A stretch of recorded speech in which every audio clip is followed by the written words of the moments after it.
Mga kaswerte, narito ang ating paya at sumada para sa Pinsada May 18, araw po ito ng linggo. Via STL at Lotto po tayo na pwedeng tayaan nationwide. So wag na natin patagalin pa, narito ang ating mga rumble numbers, mga numerong lumabas ayon sa ating kalkulasyon. It means na ginamitan natin ito ng pamamaraan ng pag-calculate. So, mga lumabas na numero na yan mga kaswerte, sinamahan ko ng paya at sumada. Kaya naman nakikita nyo, rumble numbers, halo-halo na yan. Sama-sama na yan. Kayo na po ang bahalang pumili ng pares na numero na inyong gustong tayaan diyan. So, meron tayong 4, 34, 25, 16, 7, 22, 14, 23, 32, 6.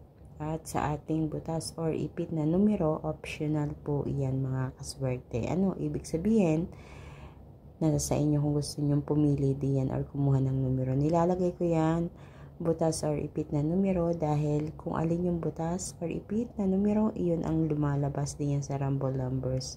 So, kayo na ang bahala. Kung sa tingin nyo ay hindi pa lumalabas yung mga numero yan dyan sa inyong lugar, pwedeng yan ang piliin nyo. So, meron tayong 33, 24, 15, 5. Pero, ang masasabi ko lang, sometimes, ang lumalabas or tumatama ay nagmumula din diyan sa ating butas or ipit na numero. So, hindi ko alam kung saang mga lugar din magsisilabasan.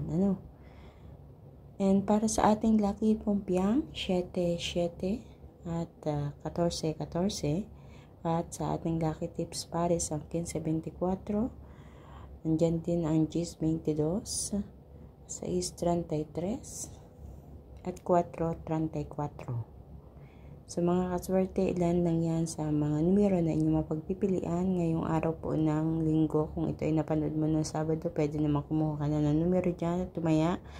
Dahil kung minsan, kung alin yung advance pa yan na pinapost ko, yun agad ang tumatama. Alam yan ng iba natin mga followers na palaging sumusubaybay dito sa ating paya at sumada every day.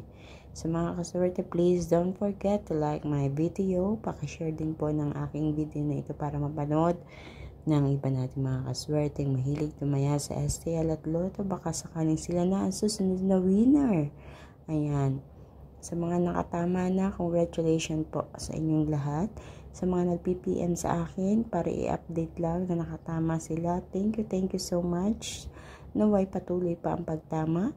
At para sa mga hindi pa tumatama, huwag mawawala ng pag-asa. Ikaw na ang susunod. So please don't forget also to follow my Facebook page at YouTube channel na my OFW Life, para updated kayo palagi sa lahat ng aking mga ipinapost dito na video. Maraming salamat mga kaswerte. And kita-kits po tayo hanggang sa susunod natin paya at sumada. Mag-iingat po ang lahat. God bless everyone.